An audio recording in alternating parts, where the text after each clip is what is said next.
You open your eyes to a world that isn't your own. The ceiling above you is carved wood, heavy beams crossing like the ribs of some ancient creature, and the faint glow of a gas lamp flickers across the patterned wallpaper. The air smells faintly of dust and coal smoke, and when you exhale, your breath clouds in front of you.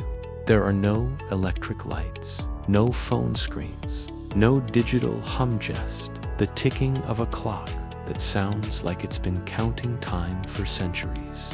You push back a thick quilt embroidered with flowers and lace, and your fingers meet the chill of a world without central heating. For a moment, confusion tightens in your chest. The mirror on the far wall reflects someone who looks like you, but dressed in nightclothes that belong in a museum.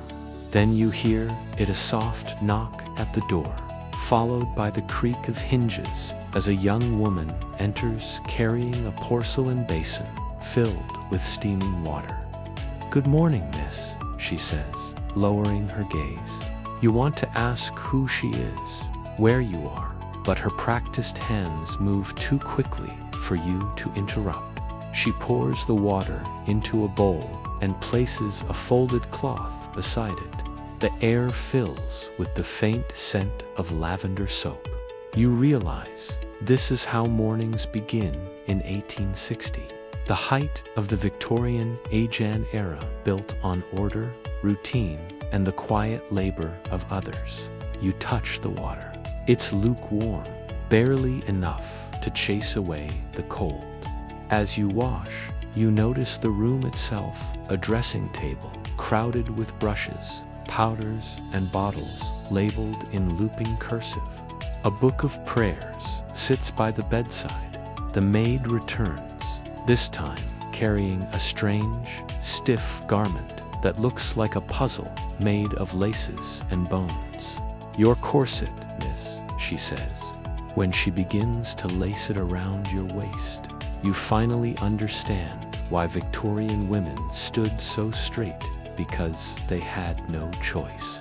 Each pull of the string tightens your ribs until your lungs feel half their size. You grip the bedpost to keep steady, forcing your breath shallow and composed.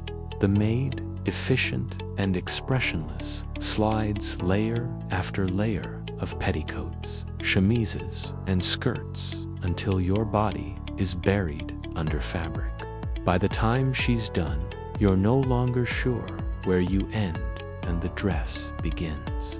You glance at yourself in the mirror again. The reflection stares Baka, woman of elegance and fragility, wrapped in propriety. But beneath the layers, you feel trapped, like a statue encased in its own legend. The maid adjusts your hair into a tight bun, pins a lace collar at your throat, and steps back. "Perfect, miss," she whispers, though you can barely breathe enough to respond. Outside, the world stirs. You hear the rattle of carriage wheels on cobblestones, the distant cry of a newspaper boy, and the toll of a church bell marking the hour. The morning light seeps through the lace curtains, soft and gray, as if the sun itself is too polite to shine. You stand there, corseted and proper, staring out the window into the fog-draped streets of Victorian London. Somewhere beyond the mist, smoke rises from chimneys. People hurry to factories, and society prepares to play its daily theater of manners. You are part of that stage now, an actor in a world that demands silence, grace, and absolute control. And as you draw your first careful breath of the day, you realize something unsettling. This world may look beautiful, but it was never built for freedom. The maid lifts the corset again, and you realize this ritual is more than just dressing. It's submission, disguised as elegance. The garment itself feels almost alive in her hands, a pale cage of whalebone and silk ribbons, its shape cruelly perfect. She wraps it around your waist with professional detachment, like someone tying a sail against the wind, and the moment the laces pull tight, the breath you took for granted becomes a luxury. Each tug draws your ribs inward until your spine straightens on its own. Not out of pride, but out of necessity. The air grows thinner, and a dull ache creeps through your torso. The maid, unbothered, hums a quiet tune as her fingers move like a machine. "That's better, miss," she says softly, though you can barely nod. You stare at the mirror in front of you, your waist, now impossibly narrow, your posture impossibly correct. This isn't comfort, it's control, stitched and tied into the fabric of every upper-class woman's life. In Victorian society, beauty wasn't natural, it was engineered, molded by fashion that demanded both grace and pain. The corset was more than clothing. It was a symbol of discipline, of the silent endurance expected from every woman. Behind the elegance lay the cost, fainting spells, organ damage, and lives built around the simple act of appearing perfect. The maid moves to your skirts, next heavy layers of linen and satin that fall like armor. You can hear the whisper of fabric brushing together, the weight settling on your hips, the rustle of femininity forced into shape. By the time she finishes, your arms ache from holding still. You can't bend easily, can't breathe fully, can't even scratch your back without help. And yet, the woman in the mirror looks powerful, regal even. That's the illusion in image, built to be admired. It's no wonder Victorian women were obsessed with appearances. Their clothing was their language, their armor, their prison. The maid adjusts your bodice, ties the last ribbon, and steps back to admire her work. "Beautiful, miss," she murmurs. You nod, but inside, something feels wrong. You think of the women who lived entire lives like this, how they walked, sat, and smiled while gasping quietly behind layers of silk and whalebone. The corset wasn't just shaping bodies, it was shaping identities, pressing women into the form that society demanded.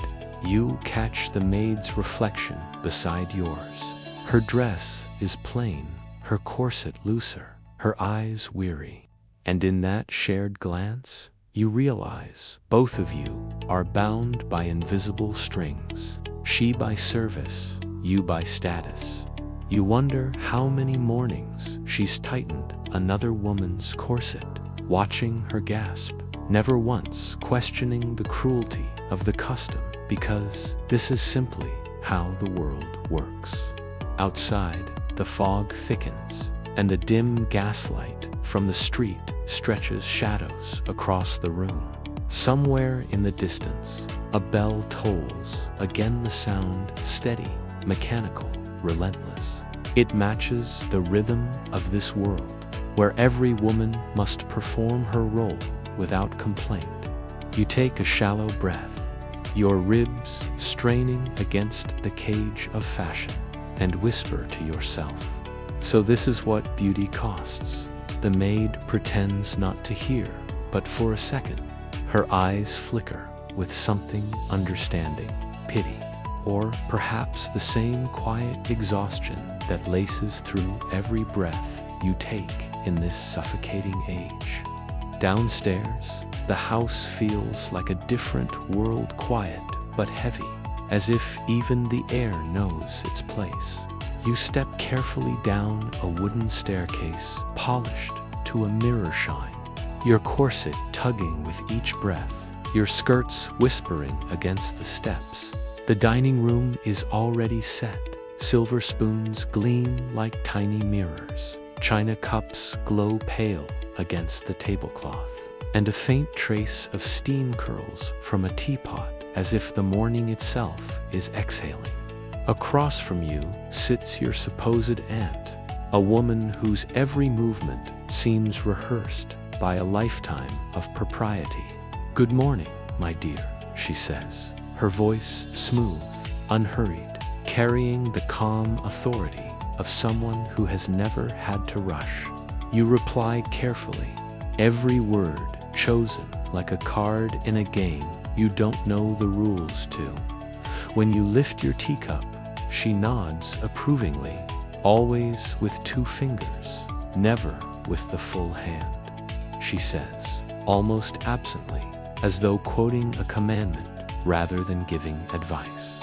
You sip, the tea is warm and bitter, not because of its taste, but because you know you're drinking more than leaves and water. You're sipping the essence of Victorian etiquette, a system built to test how well you can hide your discomfort.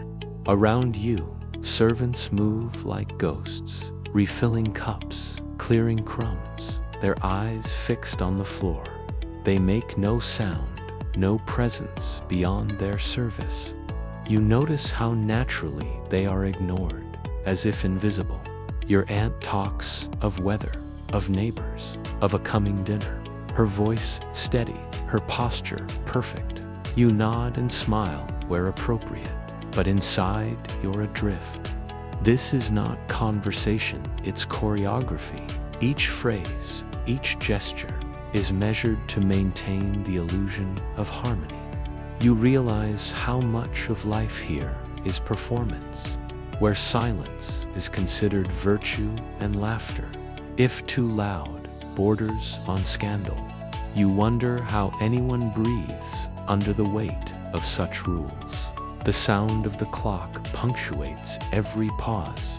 It's ticking, a reminder that time here belongs to ritual, not freedom. When your spoon clinks against the cup, your aunt's eyes lift.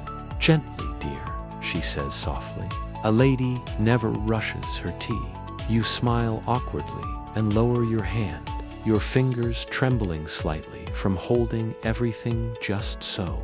In another life, you might have laughed at the absurdity of it all. But here, laughter feels dangerous. Every action carries consequence. Every misstep risks judgment.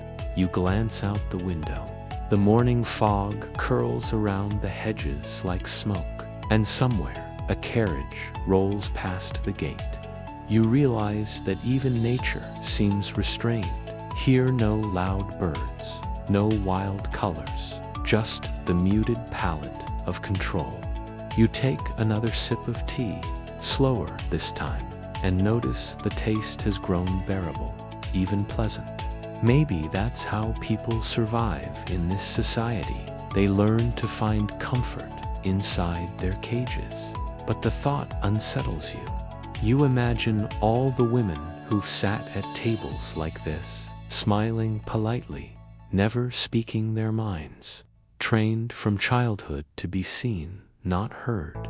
You lower your cup, feeling the corset tighten again, as if to remind you who you are supposed to be.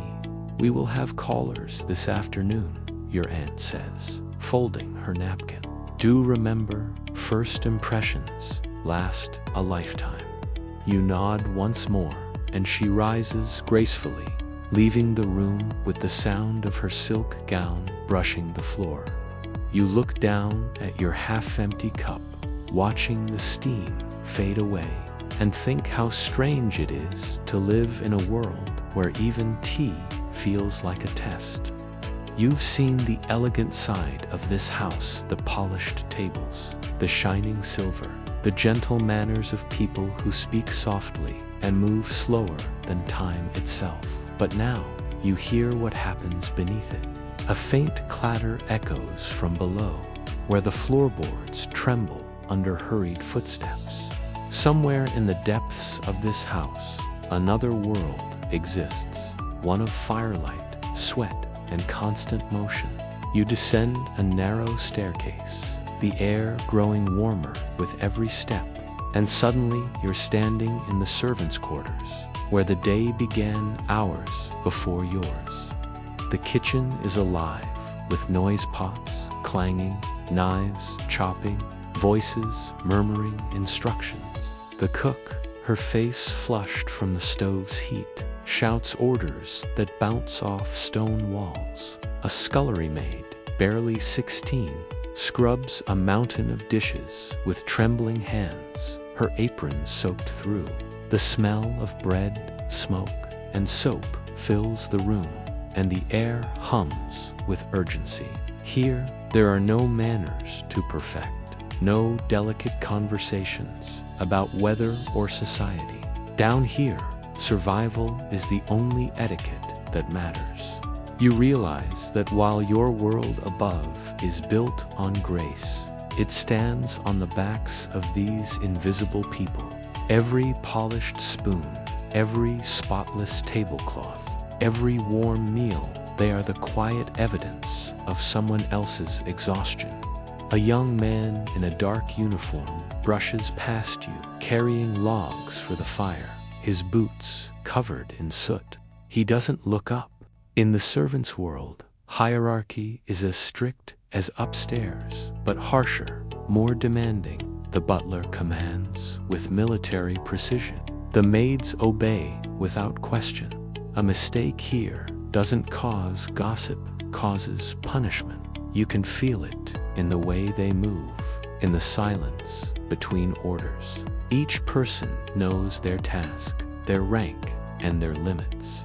The cook catches you watching and gives a short nod, not of respect, but of understanding, as if she knows you don't belong here. You want to speak, to ask her how long her days last, how she bears it, but her hands never stop working. She kneads dough, wipes sweat from her brow, and says only, "It's what must be done, Miss." That phrase echoes in your head, what must be done. Upstairs, it meant holding your teacup just right. Down here, it means working until your body gives out. You notice a girl in the corner polishing a pair of boots. Her fingers are red and cracked, but she hums softly to herself, a tune that sounds older than the house itself. For a moment, you see beauty, even in this struggler, fragile kind of humanity that persists where dignity is denied. When the head housemaid appears, the chatter dies instantly. "Quiet now," she says, her voice sharp but not cruel. Everyone obeys, their movements mechanical, precise. You understand then that this is how the Victorian machine runs. Order above, obedience below. And in that balance lies the illusion of civility. Without these unseen hands, the upper world would collapse in a day. You return upstairs, the cold air biting your skin after the heat below. The silence feels heavier now. Every shining surface you seethe mirror, the cutlery, the polished floor feels haunted by the effort of those who made it gleam. When you glance at the maid who passes you in the hallway, you no longer see her as invisible. You see the quiet endurance behind every curtsy, every whispered yes, miss. You realize the truth of Victorian life. It was never truly divided by class. It was connected by dependence, woven together by invisible labor and unspoken suffering. Upstairs may have owned the house, but downstairs kept it alive. The afternoon light slants through the tall windows, painting golden stripes across the parlor floor as the sound of a carriage approaches outside. You stand perfectly still, heart pounding beneath the layers of fabric, and the maid whispers, "Your guests have arrived." Miss, the words feel heavier than they should. You've already learned that in 1860, every meeting is a test, every smile a weapon, and every silence a statement. The door opens and the room fills with the rustle of silk gowns, the faint smell of perfumes, and the crisp laughter of people who have never lifted anything heavier than a teacup. A man in a tailored waistcoat bows slightly, and you return the gesture with what you hope passes for grace. He studies you, your posture, your voice, your every breath, measuring you not by what you say, but by how well you fit into this performance of civility. Conversation begins like a dance. No topic too deep, no emotion too visible. They talk of the weather, of London's fog, of the Queen's latest charity gala, and each word feels like a step on a tightrope. You listen more than you speak, learning the rhythm of this strange social ballet. The older women smile with polite sharpness. The men's compliments hover between admiration and appraisal. It dawns on you that in Victorian England, charm is currency and reputation the only form of wealth that truly matters. The air grows thick with the scent of roses and expectation. When someone asks where you spent your last season, your tongue freezes. You invent a vague answer about the countryside, and it earns a few approving nods. Relief flickers, but only briefly. The woman beside you adjusts her gloves and leans closer. "My dear, you must learn to speak softly," she says, her tone gentle but laced with authority. A lady's voice should never command the room. You lower your gaze, murmuring an apology, and the group resumes their chatter as though nothing happened. You feel invisible and yet completely exposed. The laughter seems rehearsed, the smiles stretched thin. Even the furniture looks disciplined: chairs, perfectly aligned, portraits staring down from gilded frames, all arranged to preserve the illusion of control. A pianist begins to play softly in the corner, her fingers gliding over ivory keys, the melody as restrained as the people listening to it. You stand by the fireplace, feeling the corset's pressure tighten with every breath, watching these people glide through conversation, like actors who've played their roles for so long they've forgotten they're performing. One of the gentlemen turns to you again, speaking of industry, steam engines, and progress. His words are filled with pride, but his eyes barely meet yours. You realize that progress in this world moves forward for men, while women remain ornamental, bound to the drawing room as if to prove the empire's stability rests on silence.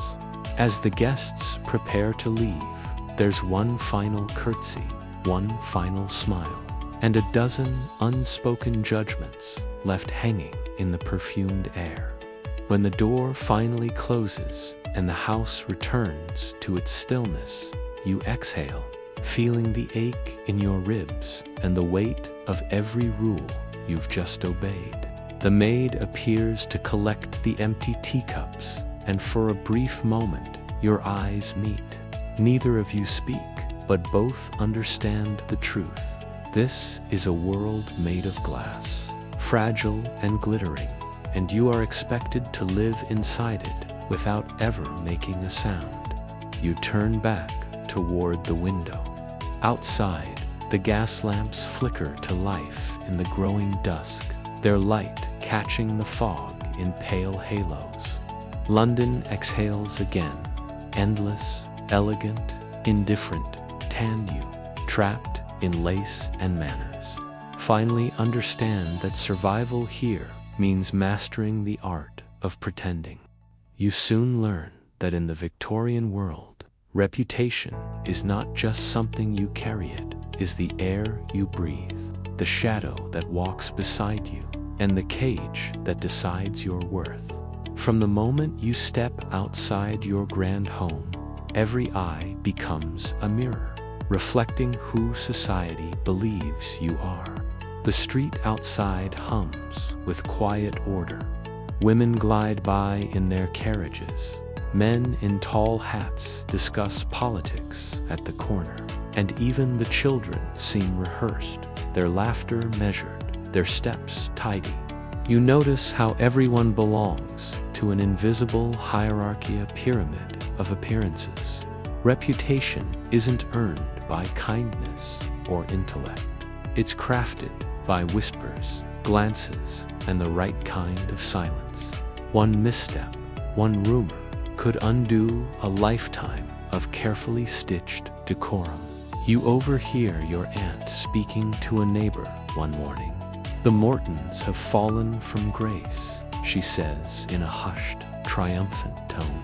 Her husband's investments failed, and now they're selling the townhouse. You sense the satisfaction behind her words, not cruelty, but relief, as if someone else's fall has secured her own safety. That's the cruel truth of this society. Your respectability only exists in contrast to someone else's ruin. You begin to understand why women walk like porcelain dolls and speak like trained musicians, because one wrong note, one wrong expression could destroy them. Gossip is the currency of this world, traded freely and spent recklessly. You hear it in the marketplace, at church, in drawing rooms filled with perfumed air. Even servants whisper their versions of the truth below stairs, shaping destinies without ever being seen. The idea of privacy doesn't exist. Life itself is theater, and you are always on stage. One afternoon, while walking in Hyde Park, you sense it the eyes. A dozen gazes linger too long as you pass, noting your dress, your stride, your company. You realize every detail tells a story about who you are supposed to be. The color of your gown suggests your class. The lace at your sleeves reveals your wealth. Even the angle of your parasol speaks of upbringing. It's exhausting, this constant performance. Yet everyone plays their part willingly, terrified of the consequences of being themselves. A young woman in blue smiles at you from across the path, her eyes kind, her manner open. You smile backhand instantly. Her companion leans in to whisper something behind her fan. She blushes and looks away, her expression stiffening. You've made her vulnerable just by returning a human gesture. You feel the sting of isolation again. Back home that evening, you watch your reflection in the mirror and wonder who you're supposed to be. You've learned to hold your chin a little higher, to smile without showing teeth, to speak only when spoken to. You've learned to exist carefully. But as you unfasten your gloves, you can't shake the thought that this entire world is built on fear, the fear of scandal, of exposure, of truth. You imagine what would happen if one woman simply refused to play along, if she laughed too loud or loved too freely. The thought feels revolutionary. But as you blow out the candle and darkness fills the room, you understand why no one dares. In a society where reputation is everything, honesty is the most dangerous sin of all. Every morning begins with the same ritual of transformation, not into yourself, but into her, the woman society expects you to be. The mirror becomes your stage, your audience, and your judge, all at once. The maid brushes your hair until it gleams like silk under the gaslight, arranging it into impossible curls, pinned just so. Powder smooths away the fatigue you dare not show. Gloves hide your hands, corsets your breath, and a smile your true emotions. When you finally descend the stairs, you are no longer a person, but a portrait framed, flawless, untouchable. The perfect lady is not born. She is sculpted daily, carved by expectation until nothing wild remains. Every gesture must be deliberate, when to glance away, when to laugh softly, when to seem curious, but never too intelligent. You are taught that your greatest power lies in restraint. The art of being desirable is to never seem to desire anything yourself. Conversations revolve around small, delicate things, flowers, music, charity events, and the latest fashions from Paris. Beneath these topics lies a silent rule. A lady must never reveal. She thinks too deeply or feels too strongly. To do so would be vulgar, masculine, unbecoming. You find it maddening, this theater of politeness, where even the weather must be discussed in measured tones. Yet around you, the other women seem to thrive in it, their faces trained to perfection. You notice the way one lady's smile never quite reaches her eyes, the way another's laugh falters a fraction too soon, as though they too sense the emptiness behind the elegance. But no one dares to break the illusion. To be a lady is not about living, it's about performing a role so convincingly that you forget it's an act. At luncheons and soirees, your worth is silently weighed in glances. The grace of your posture, the softness of your voice, the appropriateness of your dress. Every detail whispers a message to those who know how to listen. A missing glove button might signal carelessness. A laugh too loud, impropriety. You begin to understand that perfection here is not beauty, it's control. The tighter your smile, the stronger your mask. One afternoon, a group of gentlemen discussed literature nearby. You overhear a line about progress, about women being too emotional for reason. You feel heat rise to your cheeks, but you remain silent. To speak out would brand you difficult, and difficult women in this world are treated like broken porcelain, admired from afar, but never touched again. So, you sip your tea, smile politely, and let the conversation flow past you like a river you can't swim in.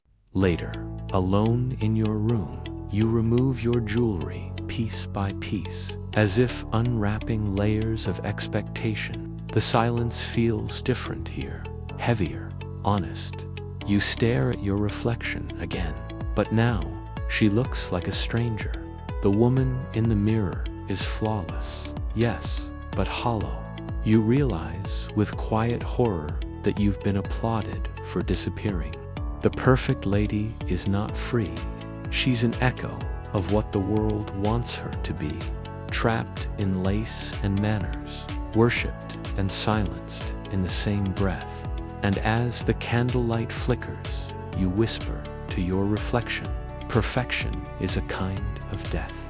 And for the first time, the woman in the mirror seems to agree.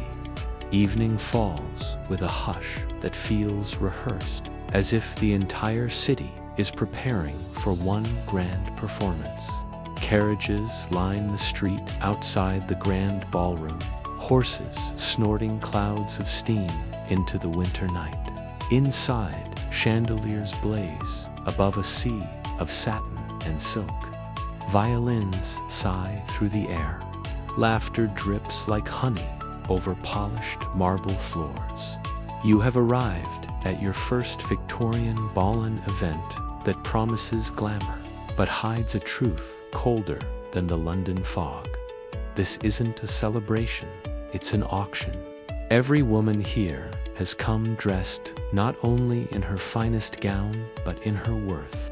Fathers stand near the walls with the posture of bankers measuring prospects.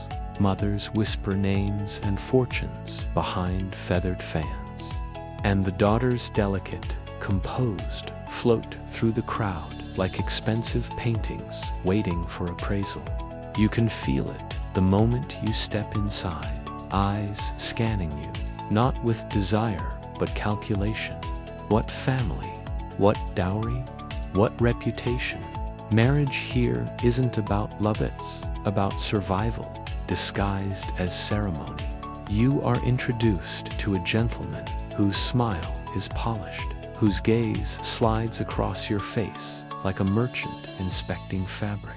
His words are charming but empty, his compliments rehearsed. "You dance beautifully," he says, "though you haven't yet stepped onto the floor." When you finally do, the orchestra swells, and the two of you glide through the room, your corset biting into your ribs as he speaks of investments and inheritance. Around you, dozens of couples turn like clockwork, their movements synchronized, their futures already mapped by those watching from the sidelines. You realize the irony: the dance floor is a battlefield, and every curtsy is a calculated move. You overhear fragments of conversation as you pass. She's the daughter of a baronet. Her dowry's nearly 8,000. He'll propose before summer. You see young women laughing too brightly, eyes flickering with quiet desperation. Older men smiling with practiced ease, their fortunes written in the gold of their cufflinks. And above all, you see mother silent strategists orchestrating futures from the shadows. A girl beside you drops her fan, and a gentleman retrieves it with a bow. Their eyes meet for half a second, and it's the only moment of genuine warmth in the entire room. But it passes quickly. A chaperone steps in. The girl's mother whispers something, and the spell breaks. Love has no place here. Only alliances do. Later, as the music fades and the candles burn low, you retreat to the edge of the room. The air is heavy with perfume, champagne, and pretense. You watch the dancers spin in a blur of color and manners, and suddenly you see it all for what it is: a system designed to keep everyone exactly where they belong. The women may sparkle, but their futures are already written. Marry well and live in comfort. Marry poorly and vanish into obscurity. As you look around, your reflection flickers in the window pane beside you, ghostly in the candlelight. You whisper to yourself, "They call it a ball, but it feels like a marketplace." And as the orchestra plays its final waltz, you realize you're not wrong. It begins with a whisper. That's all it ever takes in this world. A glance held too long, a smile at the wrong man, a letter misplaced, and suddenly your name becomes a secret passed from mouth to mouth like contraband. In the Victorian age, scandal doesn't arrive like thunder. It creeps, soft and poisonous, through drawing rooms and parlors until it devours everything you are. You hear it first in the change of tone when your aunt's friends visit. Their compliments grow shorter, their smiles tighter. A few days later, an invitation you expected never arrives. The air itself seems to shift around you. Servants exchange looks when you enter the room.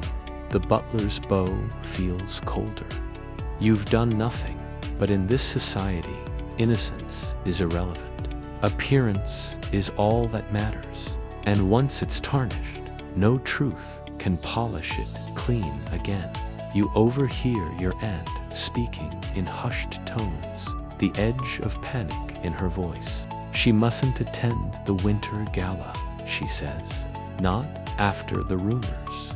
You feel the floor tilt beneath you. Rumors of what? You've spoken to no one improperly, walked nowhere unchaperoned, and yet that's the cruelty of it. In this world, a woman's reputation is as fragile as lace. It can tear without reason, without mercy. By the week's end, the whispers have shape. Someone saw you walking in the garden at dusk with a gentleman, a harmless conversation, now rewritten as sin. You remember his name, his easy smile, his polite farewell. But gossip doesn't care for truth. It feeds on suggestion. The story grows with every retelling.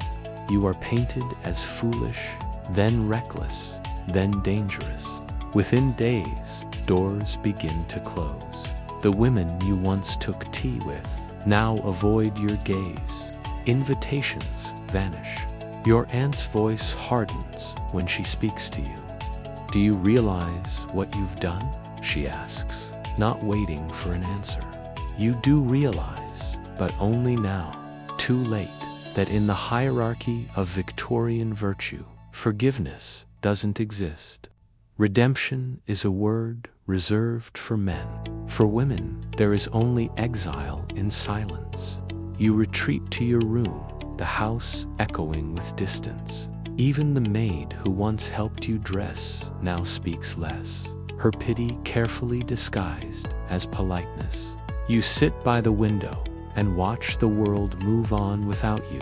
The carriages still pass, the neighbors still gossip, but your name has already been erased. You think of all the women who lived and vanished this way, ruined not by actions, but by accusation. Their lives reduced to cautionary tales told over tea. You imagine them now, unseen, their laughter lost to time. A single rumor, a single moment, and history forgets them. That night, as you stare into the mirror, you see how scandal doesn't just destroy reputation, it unravels identity. The reflection looking back at you isn't the woman who arrived in this house.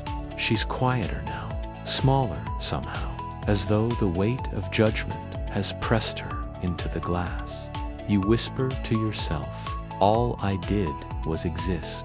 And in that moment, you understand the truth Victorian women lived with every day, that in a world built on appearances, even innocence can become a crime.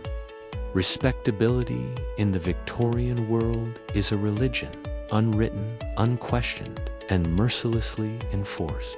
You begin to see it everywhere, not just in behavior, but in architecture, conversation, even the air itself. The city seems built from its principles: straight lines, polished windows, identical facades, nothing too loud, nothing too different. The same restraint that tightens corsets and tempers laughter has shaped the streets, the art, the very rhythm of existence. Respectability demands balance, to be visible but never provocative, to be virtuous but never self-righteous, to be kind but never intimate. You hear it in every sentence your aunt utters: "Decorum, my dear, always decorum." It's a code passed from mother to daughter, like a secret inheritance, one meant to preserve dignity at the cost of individuality. You begin to notice how every rule exists not to guide, but to contain. Walk slowly, never run. Speak softly, never shout. Love carefully, never openly. Even emotions must dress appropriately here. Passion is improper. Grief is private. Joy must be moderated. The women around you have perfected the art of stillness, smiling without warmth, listening without hearing, agreeing without believing. They call it grace.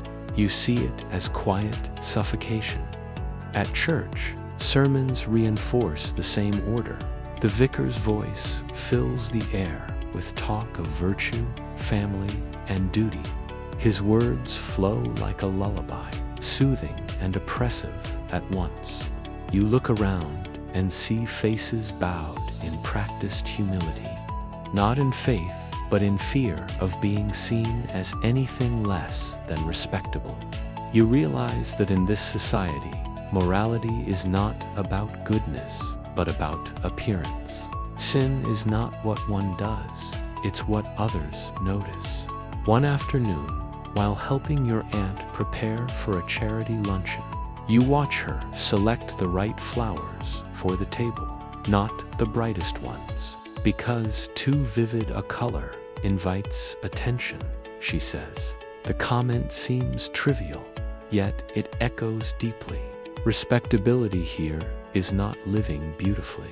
It's living cautiously, trimming the edges of life until it fits neatly inside society's frame.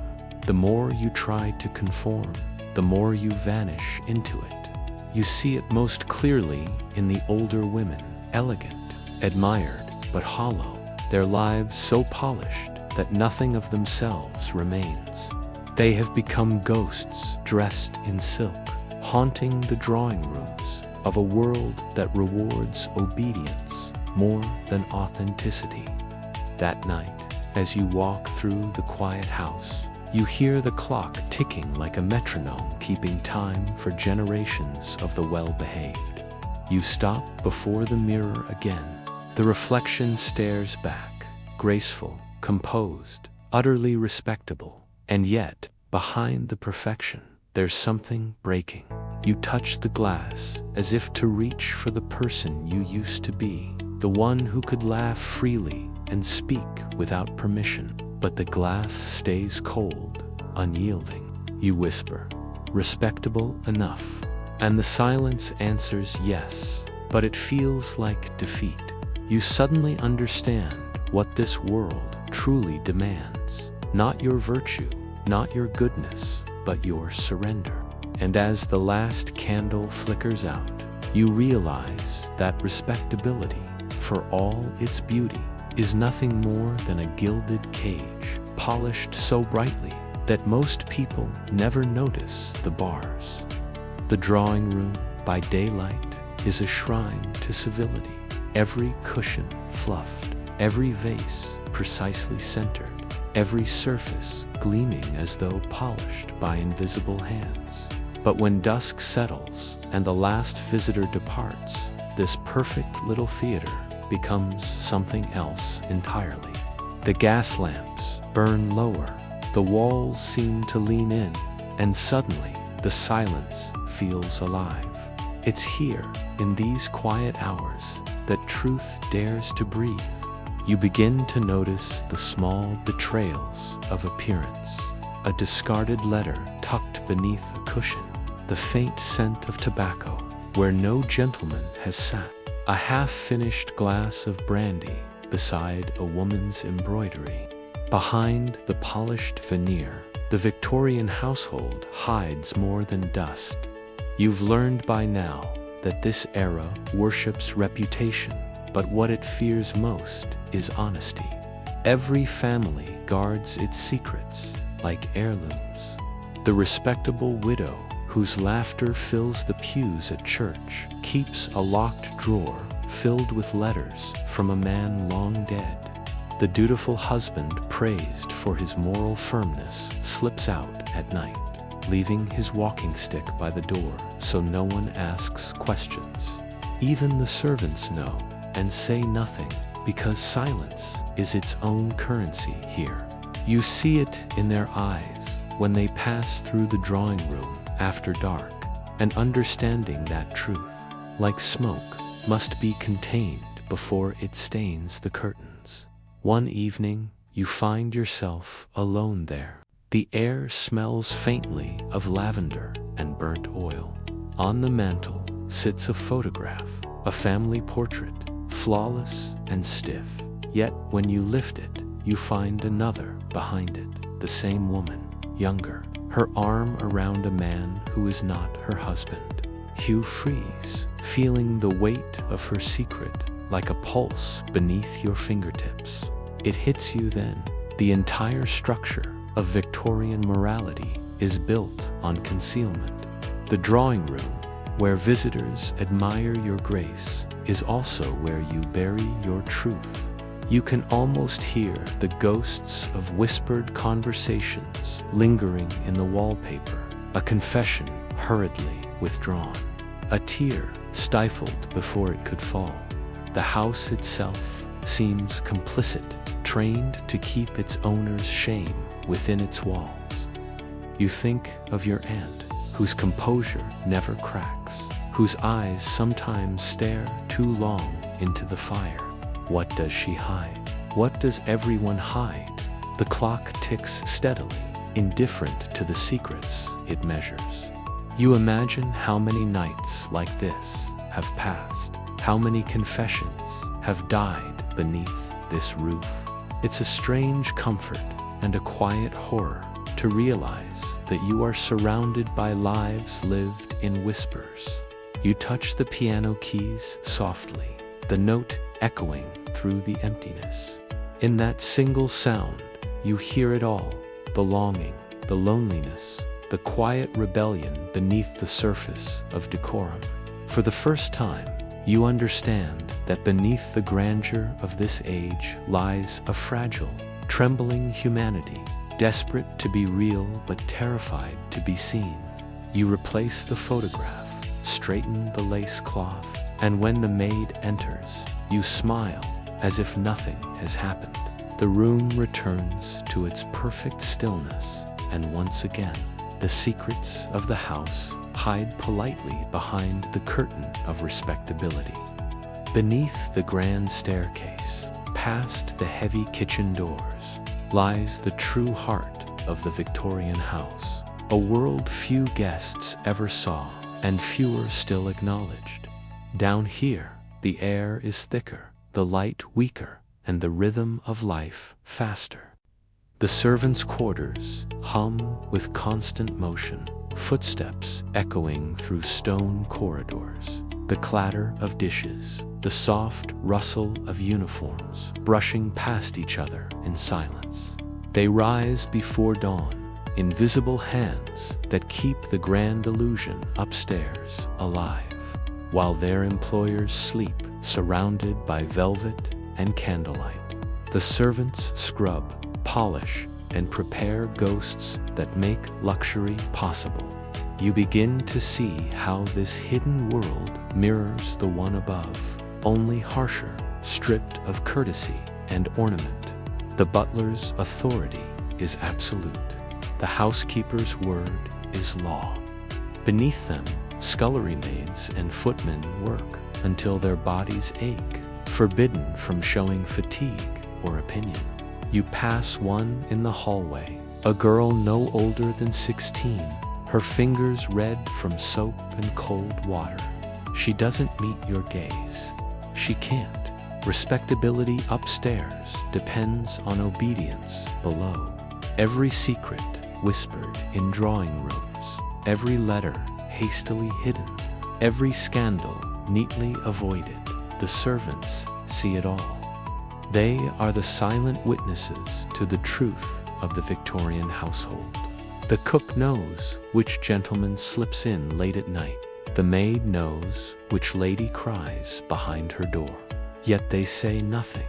Silence is survival. A careless word could mean dismissal, and dismissal means ruin. The servants' hall holds its own unspoken code: loyalty, discretion, endurance. But beneath that quiet discipline, something human flickers laughter over a stolen crust of bread. A brief touch between hands as the kitchen sleeps, the smallest rebellion of joy in a life without rest. You see how they cling to tiny freedoms, a moment by the window, a song hummed under breath, as if those fragments of self are all that's left untouched by duty. One evening, you overhear the housekeeper telling a new maid, "We live in the shadow, child. Our work is never meant to be seen." The words hang heavy in the air, truer than she realizes. For upstairs, the family performs perfection. Downstairs, they maintain it. Both are prisoners of their roles. Yet there's a strange nobility in the servant's silence, an endurance that outlasts the grandeur above. Years later, when families crumble, fortunes fade, and names vanish from marble plaques, it's the servant's quiet labor that remains in the dust and bones of these old houses.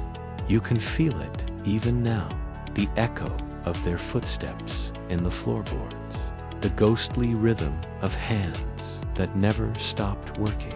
As you stand in the dim corridor, a draft whispers through the cracks, carrying the faint scent of coal and soap. You realize you're standing in the forgotten bloodstream of Victorian life, unseen, unthanked, but essential. Without them, the glittering world above would collapse in a single day. And yet, history rarely speaks their names. They vanish between the pages, just as they once vanished into the walls, leaving behind only the silence that kept everyone else respectable. There are things you learn to hide so deeply that even your heartbeat seems guilty of remembering them. In the Victorian world, love, real love, is not a blessing. It's a risk. The rules are simple. Marry for position, behave with dignity, and never, ever surrender to feeling. Yet beneath those rules, the heart still stirs. It always does. You begin to notice the small betrayals of restraint, a lingering glance between two people who should not look at each other, the accidental brush of a hand during a waltz, a voice that softens only when a certain name is spoken. These are not gestures of carelessness. They are rebellions in disguise. One evening, while helping your aunt sort through correspondence, you find a letter tucked at the bottom of the drawer, its seal unbroken, but its paper yellowed with time. Curiosity wins. You unfold it gently, and words spill out like a confession whispered in candlelight. I dream of the life we were never allowed to live. It begins. The ink trembles as if the writer's hand shook with both fear and longing. You read on, lines filled with tenderness and torment, written by a man whose name has been carefully erased. Every word feels alive, forbidden, electric. You realize this was never meant for your eyes, perhaps not meant for anyone's. In that moment, you understand that in this era, love is an act of defiance. To feel deeply is to endanger everything: reputation, fortune, even one's place in society. Many of the women you've met live behind smiles and perfect posture, but their eyes tell other stories. You think of the lady who blushes at her gardener's voice, the governess who stares too long at the master's books, the widow who still wears her wedding ring but mourns a man who wasn't her husband. Every forbidden love is its own ghost, haunting the rooms where duty and desire collide. You can almost hear their echoes in the stillness, pages turning in secret, a pen scratching under candlelight, a sigh too quiet for anyone to notice. The danger isn't just discovery, it's memory itself. Even after the affair ends, the letters remain hidden in boxes, burned in fireplaces, or buried beneath floorboards. History forgets their names, but paper remembers everything. The more you think about it, the more you see how the entire Victorian ideal of purity was built on denial. The poets called it romance. Society called it ruin. You fold the letter carefully and place it back, though you know you'll never stop thinking about it. Somewhere in the city, another letter is being written, a promise no one will keep, a confession no one will read. And you understand now that love in this world is not gentle. It's a quiet, desperate act of survival. Later that night, as you lie awake, the candle burns low beside you, and you imagine the woman who once held that letter, heart pounding, knowing every word she wrote could destroy her life. You envy her courage. You fear her fate. You whisper her words to yourself. I dream of the life we were never allowed to live. And as the wax melts into silence, you realize that some dreams in this age must remain secrets forever. There's a silence that settles inside a person when they've spent too long pretending. In the Victorian age, that silence was called composure, and every woman was expected to master it. You begin to see how this perfection poisons the mind. No one speaks of sadness. No one admits to fear. The word madness hangs like smoke, never spoken directly, but always present in the corners of the room. Doctors call it hysteria. Poets call it melancholy. The truth is something simpler. Exhaustion from living a life that isn't yours. You watch your aunt staring into the fire for hours. Her face calm, her hands still, yet her eyes flicker like trapped light. She never complains, never falters, but there's a tremor in her voice when she says goodnight. The world has trained her to hide everything: grief, rage, passion, even thought. The more you see it, the more you understand that repression doesn't erase pain. It carves it deeper. Behind every polite smile, there's a storm no one will name. The physicians of the era believe they can cure despair with tonics and rest, but their treatments are prisons. Women are sent away to quiet houses with barred windows and prescribed silence. They call it recovery. It feels like burial. You've read about those places, rooms lined with white walls, ticking clocks, and the sound of footsteps fading down corridors. Some never return. Society fears emotion because it threatens control, so it locks it away and calls it care. You think of the poets whose verses hint at insanity, the painters whose work grows darker each year, the wives who smile through luncheons while slowly unraveling beneath lace and restraint. The mind in this world is both weapon and wound. It remembers what you try to forget. You start to wonder if madness is not a sickness but a form of honesty, the mind finally refusing to lie. One evening, as rain beats softly against the glass, you feel that same silence creeping into you. The room is beautiful, too perfect, too still. The fire crackles, the clock ticks, and yet everything feels hollow, as if the house itself has stopped breathing. You stare into the mirror and see two versions of yourself, the woman society wants and the one hidden behind her eyes. Which one is real? You touch your reflection, and for a moment, it feels like touching a stranger. That's when you realize the cruelest part of this world. It doesn't kill you. It erases you slowly until you begin to vanish even from your own thoughts. You whisper to the reflection, "Am I well?" And the silence answers back. Maybe the women who broke down weren't weak. Maybe they were simply unable to keep pretending. Outside, thunder rolls over the city, and you imagine all the other windows glowing with the same lonely light, countless lives performing composure while quietly falling apart. When the lightning flashes, your shadow stretches across the wall, long, distorted, and trembling. For the first time, you understand why they call it a shadow of the mind. It's not a madness that takes you away. It's the one that leaves you behind, perfectly still, perfectly respectable, and quietly breaking. They said the door was locked for safety, not punishment, but everyone in the house knew what that meant. The door, heavy oak and iron, didn't just keep someone in it, kept the world out. You hear stories whispered among servants. "She's resting," they say. "She's unwell." No one ever uses the word mad. That word is forbidden, like the truth behind the keyhole.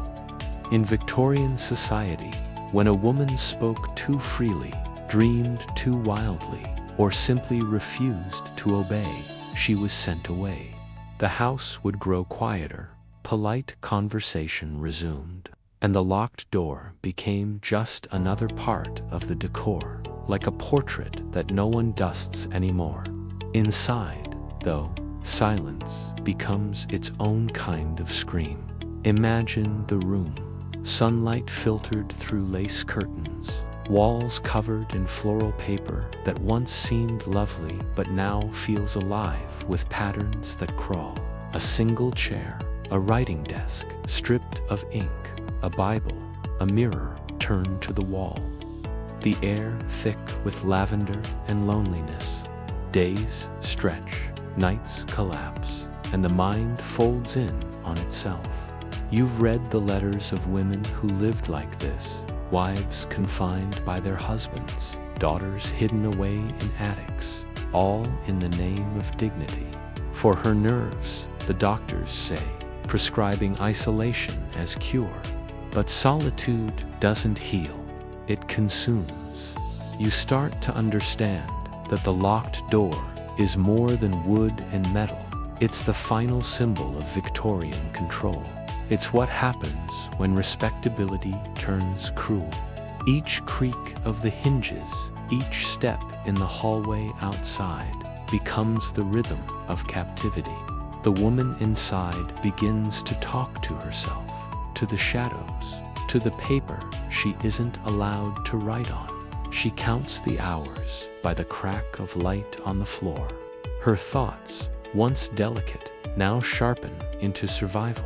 The longer she stays, the more the world forgets her, until even her name fades from memory. Upstairs, life continues. Guests arrive, tea is poured, and someone remarks how peaceful the house has become. They do not hear the faint sound of fingernails against wood, the whisper through the cracks, the heart beating behind the locked door. Sometimes the maid lingers outside, listening, a tray trembling in her hands. She wants to open it, but she knows better. Pity doesn't save anyone in this world. It only trades one punishment for another. And then one morning, the door opens. Not with ceremony, not with mercy, but because the body within it has finally gone quiet.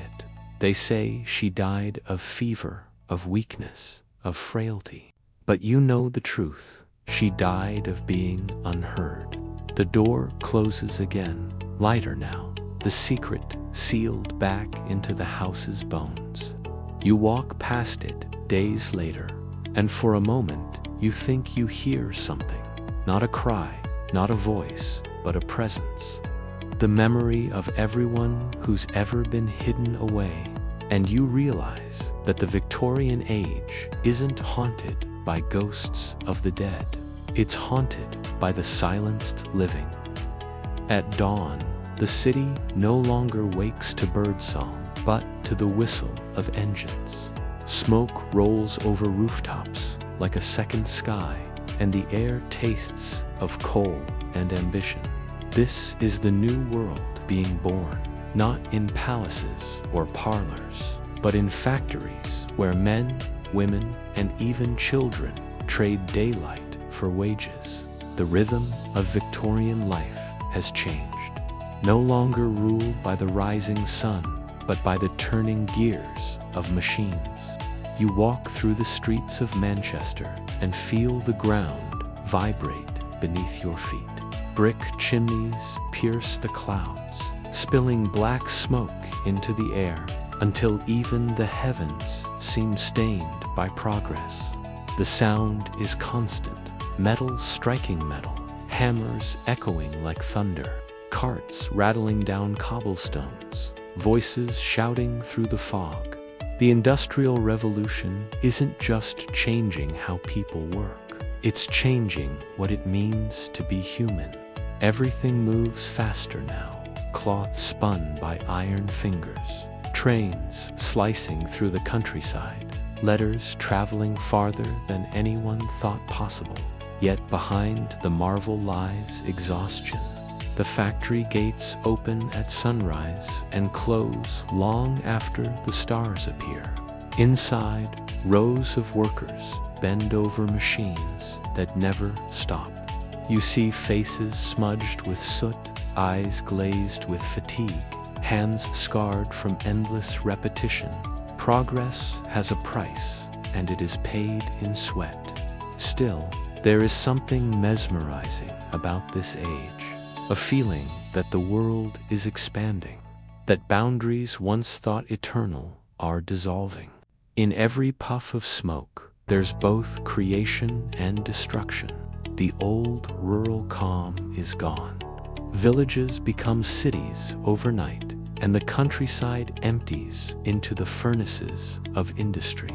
The air hums with invention, telegraphs, locomotives, steamships, each one shrinking distance, rewriting destiny. You realize you are witnessing a revolution not fought with weapons, but with willpower and machinery. Yet, as you look closer, the grandeur fades into gray. A child no older than 8 carries a bucket of coal twice his size.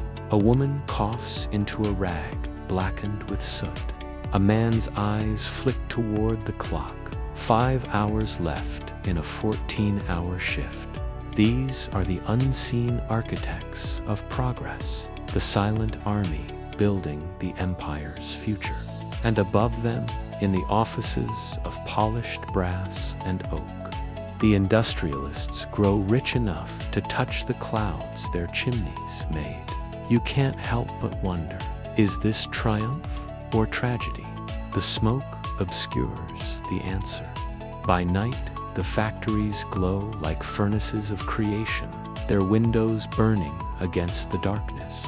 You stand on a bridge and watch the reflection of those fires ripple across the river, beauty born from suffering. The smell of iron fills your lungs. The hum of the machines feels like a heartbeat. You think of the drawing rooms you once knew, quiet, delicate, suffocating, and realize that this noise, this chaos, is its opposite. It's brutal, but it's alive. For the first time, the world feels awake. And yet, somewhere in that awakening, something human is being left behind. You whisper to yourself, this is the sound of progress. And the wind answers back with the hiss of steam, relentless, unstoppable, indifferent. The age of smoke and iron has begun, and nothing will ever be the same again. By day, the factories roar. By night, the city groans. Beneath the proud skyline of chimneys and clock towers lives a population running on exhaustion. Men with soot-black hands line up at dawn, their breath turning white in the cold air, waiting for gates that open with the sound of chains. Inside, machines grind without pause, and so do the people. 14-hour days, 6 days a week. No safety, no rest, only the promise of another shift. The newspapers call this progress. The workers call it endurance. You walk through narrow streets where the fog tastes of ash and hear the rhythm of survival, the cough of a miner, the scrape of a woman washing rags in water black with coal, the cry of a baby born in a room with no window. Poverty isn't an accident here, it's a system. For every mansion on the hill, there are 10 families sharing one room below. Wages barely feed mouths, and when a hand is lost to the machine, there's always another desperate hand waiting to replace it. Yet something begins to stir in that despair, a new kind of courage. At first, it's only whispers in the taverns, talk of fairness, of shorter hours, of wages enough to live. A young man with a bandaged arm stands on a crate outside the mill and speaks for the first time, his voice rough but certain. Others listen, they nod. The idea spreads like fire, small, fragile, impossible to contain. Soon there are meetings in hidden basements, candles burning low over pamphlets scrawled by hand. Men and women who have never been heard begin to speak. The factory owners call it rebellion. The workers call it dignity. Out on the streets, police boots echo against cobblestones, warning that change is dangerous. But hunger is louder than fear. You can feel it, a shift in the air, a pulse of awakening. The people who built this new world are beginning to realize they have power too. Some strike, some march, some simply stop the machines and stand in silence until someone notices. And for the first time in this iron-bound century, those above are forced to listen. Progress begins to mean more than profit. Laws will come slowly, painfully, but this is where they're born, in the coughing breath of a worker who refuses to bow his head again. You see them at dusk, gathered under a flickering street lamp, faces lit by hope instead of firelight. They are tired, but not defeated. The revolution here isn't of guns and flags. It's of endurance, of people who refuse to vanish. You realize that this is the true heartbeat of the age of industry, not the hum of machines, but the collective thrum of human will. The city that once sounded like chains now sounds like footsteps marching toward tomorrow. For centuries, the voices of women were whispers in drawing rooms, fluttering between teacups and candlelight, careful, polite, never too loud. But by the 1860s, the whispers start to change. They grow sharper, clearer, carried on the smoke of the new industrial world. Factories, schools, and printing presses have begun to reshape not only cities, but minds. Women who once mended clothes now sew banners. Those who once stitched lace now stitch rebellion into fabric. You can feel it in the streets, an unease turning into courage. They say history belongs to men, but these women are writing it in secret, line by line. In classrooms, governesses begin teaching more than manners. They teach thought. In boarding houses, letters are exchanged, fiery, forbidden letters about equality, about the right to read, to vote, to exist as more than an ornament of obedience. The old world trembles at the sound of ink scratching across paper. At night, when the lamps burn low, a young girl named Mary sits at her desk and writes her first essay on freedom. She hides it under her mattress, afraid her father might find it. But the words are alive, fierce, and unstoppable. Elsewhere, a widow named Sarah opens a school for girls in her own home. Her neighbors call her bold, scandalous even. But within months, her tiny classroom fills with daughters of weavers, bakers, miners, girls who've never before held a book. Sarah tells them, knowledge is power, and the phrase spreads like wildfire. Across Britain, women form societies, movements, meetings. They speak softly at first, then louder. Their gatherings move from parlors to public halls, and eventually to the steps of Parliament. Men jeer, newspapers mock, but still they stand, corsets tightening around lungs, filled with defiance. They wear their oppression like armor and turn humiliation into strength. Each one knows the cost of speaking. Some lose jobs, reputations, even family, yet they keep going because silence, they've learned, is its own kind of death. You imagine one of them, a woman standing before a crowd, her gloved hands trembling as she holds her notes.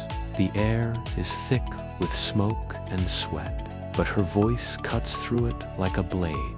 We are not asking, she says. We are claiming. The crowd erupts, not in cheers, but in something deeper, something that feels like awakening. This is not just rebellion. It is resurrection. The same society that once locked its women away now faces a tide it cannot contain. Magazines publish essays on education, reform, suffrage. Pamphlets flutter through the streets like doves made of paper and fire.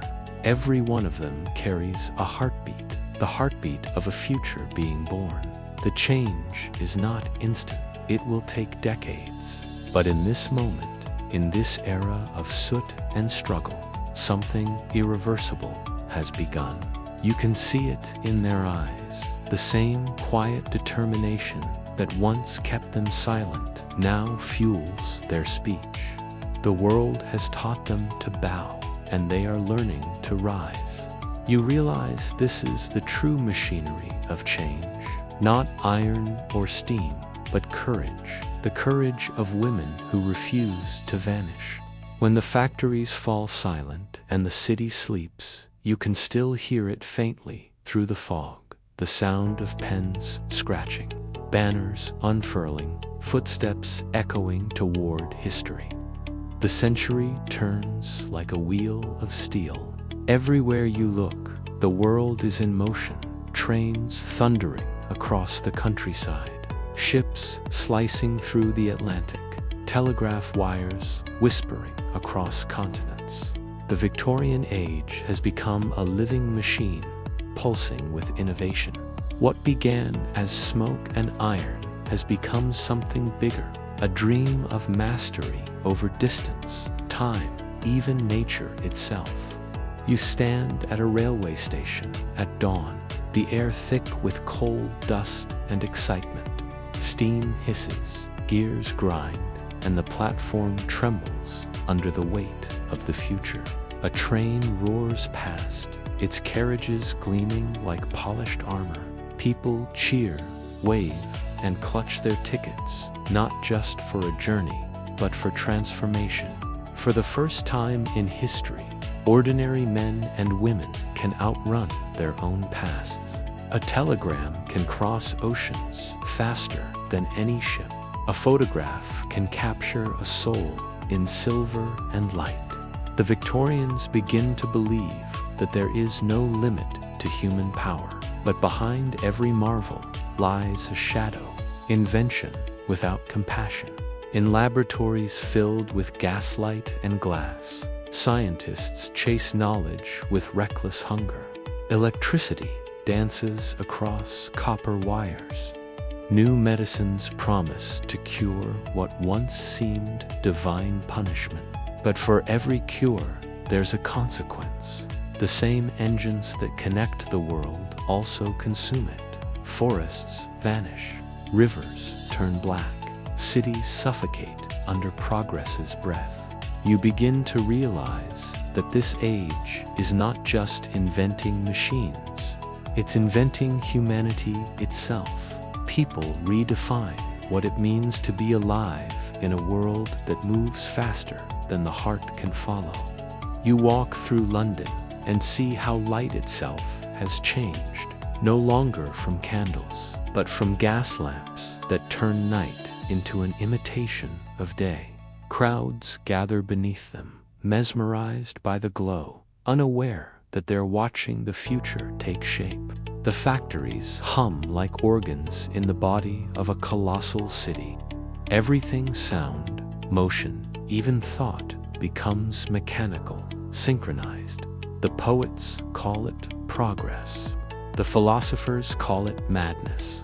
You feel both. Yet there's something beautiful in the chaos. The human spirit adapts, learns, builds, destroys, and builds again. A young inventor works late into the night, his hands trembling with exhaustion and wonder as he sketches a machine that might fly. Another designs a typewriter so that words can finally move as fast as ideas. These small acts, invisible in their time, become the foundation of everything that will come after. And somewhere in the midst of this feverish creation, a truth emerges.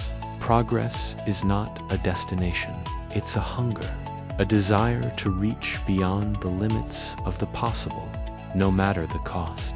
You think of the women who marched for their voices, the workers who fought for dignity, and now the dreamers who chase the stars. Each one adds a gear to the great machine of change. The whistle of a train, the click of a telegraph key, the hum of a light bulb, they all become the language of a new world. You stand beneath the smoky sky and realize that the world is no longer made of stone and silence. It's alive, breathing, roaring, unstoppable. And though no one can see where the tracks lead, everyone feels it. This is the sound of progress. It's not just history being written, it's destiny being engineered, one spark at a time. The night has been long, full of fire, smoke, and restless dreams. But now the first light breaks over the city's rooftops. The fog thins, the factory chimneys stand quiet for a moment. And for the first time in decades, you can almost hear the sound of the earth breathing again. This is not the end of the Victorian age. It's the beginning of something beyond it. The streets still bear the scars of progress, soot on the walls, ash in the air, the weary faces of those who built the empire with their bare hands. But something has changed. The people walking these streets no longer look down. They look forward. The world they built from steel and sweat has given them something they never had before: possibility. The trains still run, but now they carry ideas as much as cargo. The newspapers, once filled with factory prices and death counts, now speak of education, invention, suffrage, and hope. Across England, a new rhythm replaces the clang of machines, the rhythm of awakening minds. Schools open their doors wider. Women publish their first books. Workers form unions, not out of rage, but out of pride. Science becomes not just a weapon of industry, but a torch of understanding. It's as if the entire civilization takes its first deep breath after centuries of holding it in. You can feel the change, not in sound, but in silence, the kind that follows realization. People begin to see that progress without compassion is hollow, that machines can build cities, but not souls. Philosophers start to ask different questions, not how can we control the world, but how can we live within it? Artists return to the countryside to paint not factories, but fields reborn after the smoke clears. Writers craft stories, not of lords and ladies, but of ordinary hearts trying to find meaning in a world too vast to comprehend. The future feels close enough to touch, and yet fragile, like dawn light trembling on glass. You imagine standing on a hill overlooking the waking city. The sun rises, golden and soft, casting light over rooftops still wet with rain. The smoke curls upward, thinner now, gentler, no longer choking but drifting. Below, children laugh on their way to school. Factory bells ring, not with dread but with purpose. You see faces filled with tired pride, the first generation to believe they've earned tomorrow. The engines hum quietly, the streets glow, and somewhere, deep inside, you realize the truth. This is not just a new day for industry, but for humanity. The age of domination is turning into the age of understanding. Progress is no longer about conquest, but connection. And though the road ahead will still be hard, wars, revolutions, heartbreaks yet to come, something irreversible has begun. The world has learned to move, to think, to speak. The silence that once crushed voices has become an echo chamber of dreams. The machine that once ruled mankind has become its mirror, reflecting both brilliance and blindness.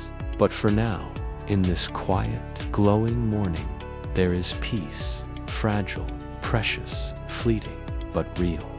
The Victorian age, with all its contradictions, has given birth to the modern soul.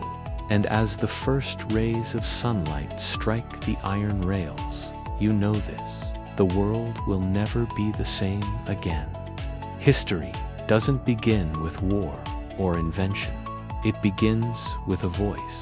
For centuries, women's voices were hidden beneath lace and silence, but they never truly disappeared. They waited like seeds under snow for the moment the world would finally listen. And when it came, it wasn't a shout. It was a whisper that refused to fade. Imagine waking up in the 19th century, a Victorian woman staring at her reflection in the candlelight. Everything around her tells her who to be: graceful, obedient, silent. Yet deep inside, something stirs, a quiet rebellion. She reads a book by a forbidden author. She writes a sentence she'll never show. She dares to think. And in that moment, the world begins to shift. One woman's thought becomes another's courage, and soon the silence cracks. They start to write letters, hold meetings, form sisterhoods across cities and countries. Not for vanity, not for fame, but for freedom. They're mocked, dismissed, and punished. Still, they rise. They sew banners that say votes for women. But what they're really fighting for is existence, to be seen not as ornaments, but as equals. You picture them walking through the foggy streets of London, skirts heavy with rain, eyes burning with purpose. Their hands are rough from work, but their hearts are iron. Each one carries generations of unspoken dreams, and every step they take echoes louder than any army.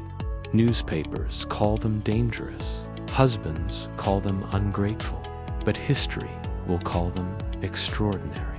They don't just demand the vote, they demand a voice, a place in the story, a right to shape the future. And through their fight, something beautiful happens. The definition of woman begins to change. No longer confined to parlors and pianos, she becomes a writer, a teacher, a doctor, a leader. She becomes the architect of her own destiny. But this awakening isn't easy. Many pay the price, imprisoned, starved, ridiculed, yet they never surrender, because they understand something timeless. The world only changes when someone dares to say, "No more." You imagine one of them standing before a jeering crowd, her voice trembling at first, then growing stronger. "We are not asking for kindness," she says. "We are asking for justice." The crowd quiets. Even the wind seems to pause. That moment, fragile and eternal, is when history bends. And as you watch her walk away, banner in hand, you realize this isn't just her story. It's every woman's story. The girl who dreams, the mother who endures, the fighter who refuses to disappear. The awakening never ends. It continues in every generation, every voice that refuses to be silenced. And when the world grows loud again with rules and judgments, you'll remember her, the one who spoke first, when silence was the law. They came from different worlds, some from drawing rooms with chandeliers, others from factories with broken windows, yet somehow they found each other. In an age that tried to divide women by class, wealth, and appearance, struggle became the bridge that united them. You can almost see them now, a seamstress and a suffragette sitting across a kitchen table, sharing a single candle, their hands rough, their eyes alive. One speaks of the long hours she spends at the mill, the other of the long years she's fought Parliament. And in that exchange, something sacred happens. They realize their chains, though different, are made of the same metal. The sisterhood begins not with speeches or banners, but with shared pain. Women start to gather in churches, basements, rented halls, bringing their children, their exhaustion, their fury. There's laughter, too, the kind that defies despair. They mend each other's clothes, share bread, share secrets. One teaches another to read. Another teaches how to speak without trembling. Every lesson becomes a weapon, every story a spark. Across Britain, small fires of resistance begin to glow, invisible at first, then bright enough to be seen from the streets. You imagine a night in 1880, women huddled around a wooden table, writing pamphlets by hand while keeping an ear out for footsteps. Their ink-stained fingers tremble, not from fear, but from purpose. They whisper about justice as if it were a prayer. Some dream of votes, others of wages, others simply of being safe in their own homes. Each dream threads into a single tapestry, the vision of a world that finally listens. Men mock them, newspapers caricature them, but the ridicule only sharpens their resolve. They march through rain and mud, skirts heavy with water, faces unbowed. The police push, they hold the line. Some fall, some are dragged away, but others take their place. In that unity, there's a kind of magic, the moment when one woman's pain becomes every woman's cause. They start to call each other sister, not by blood, but by choice. It's more than friendship, it's survival. The movement grows, stretching beyond cities into small villages, where even farmers' wives begin to whisper the word freedom. The sisterhood crosses oceans, letters between London and New York, Paris and Calcutta, voices joining into a single storm. The world has never seen anything like it. Women, once silenced, now thundering across continents without lifting a weapon. Their courage is their revolution.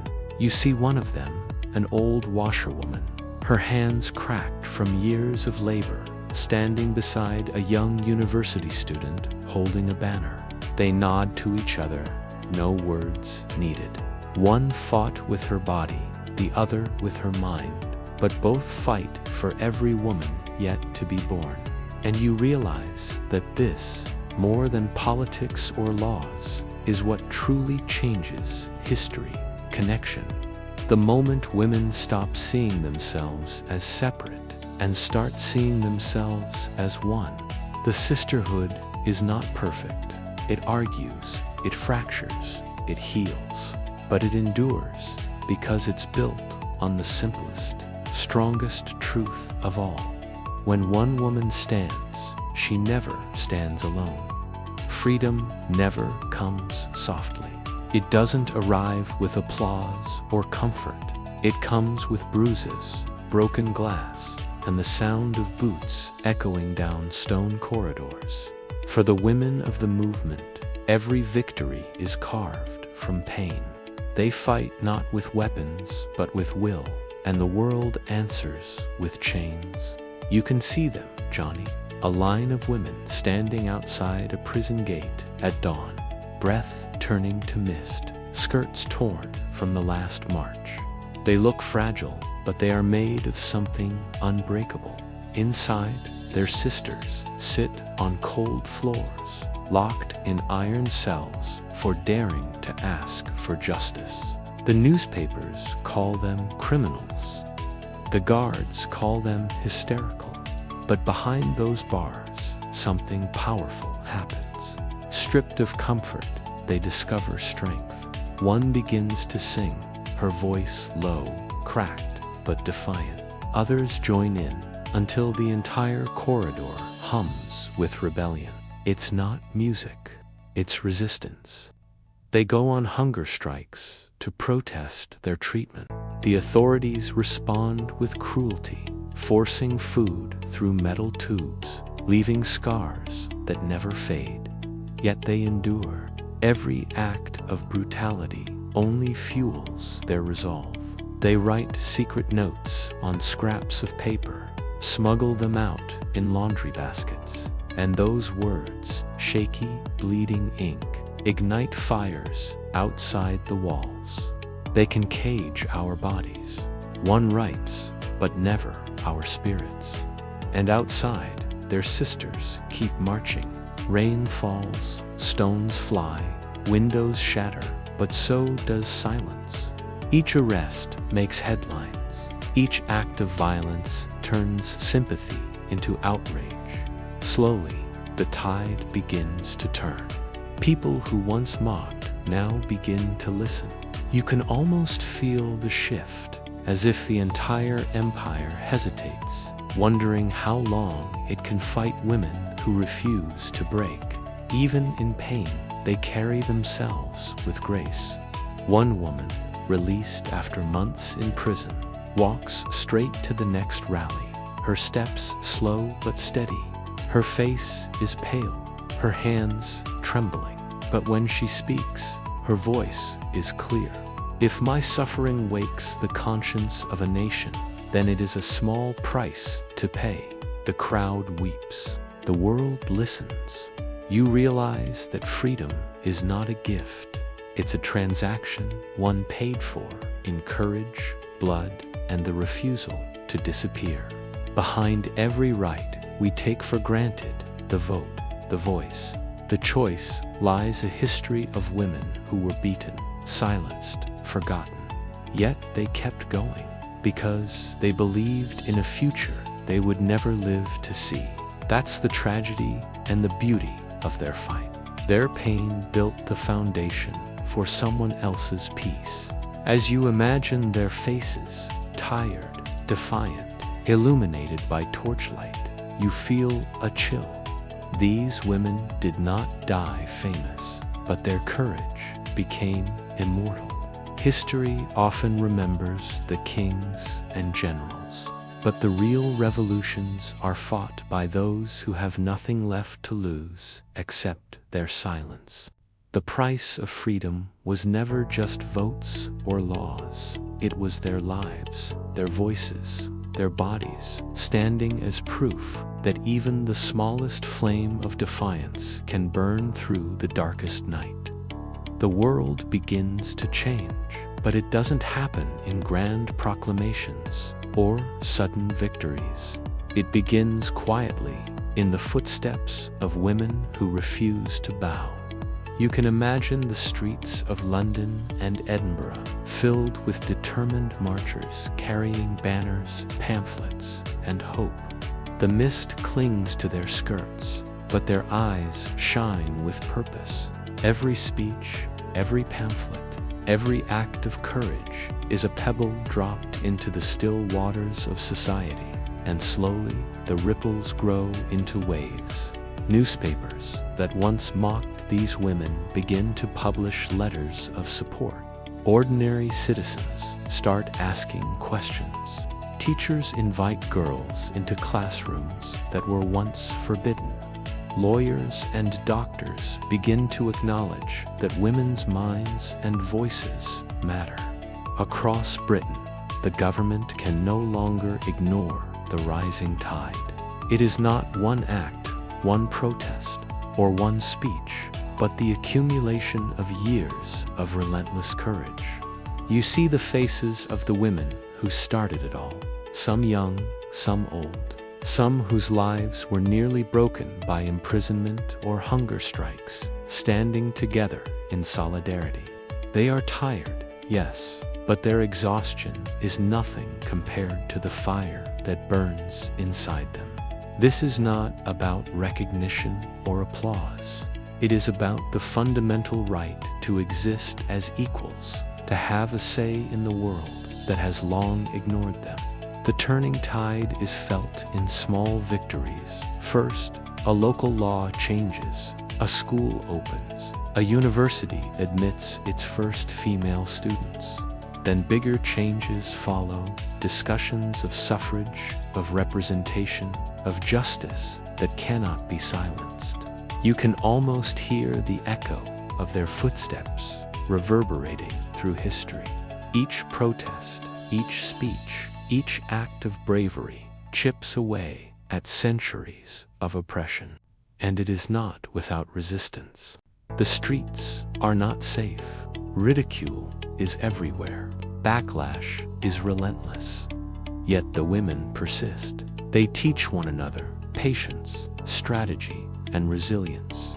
They build networks across cities and countries, sharing stories of triumph and hardship. They are united not only by suffering, but by vision, a world where girls can dream freely, where women are architects of their own lives, not just ornaments of society. In homes, schools, courts, and public halls, the tide rises steadily. Voices that were once whispers are now songs of determination, calling for change, refusing to fade. And you see it in the young women of the next generation, eyes bright, hearts full, emboldened by the courage of those who came before. The turning tide is unstoppable because it carries more than anger or defiance. It carries hope, history, and the unyielding belief that silence is not destiny. The chains of yesterday rattle, break, and fall away, replaced by the steady march of progress. And as the sun rises higher over the city, illuminating banners now fluttering not in fear but in pride, you realize something profound. History does not move by accident. It moves because someone refuses to let it stay still. And in this turning tide, women have found not just their voice, but their power, their place, and their future. The sun rises slowly over the city, spilling light across streets once filled with whispers, marches, and chains. Now it falls on women who stand tall, proud, and unbowed. The dawn is not just morning, it is a symbol, a turning point, a testament to decades of courage and unyielding determination. You can see them in your mind, young and old, rich and poor, standing together on steps of government buildings, in classrooms, and in quiet homes where lessons are finally allowed. Their voices, once silenced, now echo through halls of power, libraries, and streets. Children watch, inspired, learning that bravery can be quiet or loud, patient or relentless, but it always matters. The dawn of her era is not a single victory. It is the sum of countless small acts, letters written in secret, hunger strikes endured, banners carried through rain, speeches made despite jeers, and hands held in solidarity. These women, who once were forced into shadows, now define their place in the light. You imagine the first elections in which women vote, the first universities that admit female students, the first laws recognizing their rights, each one a victory, not only of law, but of spirit. And yet, it is more than legality. It is identity. The world begins to shift, not because men changed, but because women refused to remain invisible. They claim their voices, their minds, their ambitions, and in doing so, they reshape society itself. You see women teaching other women, writing books, leading movements, and raising children who will grow up knowing that silence is optional. The dawn is more than symbolism. It is living proof of resilience.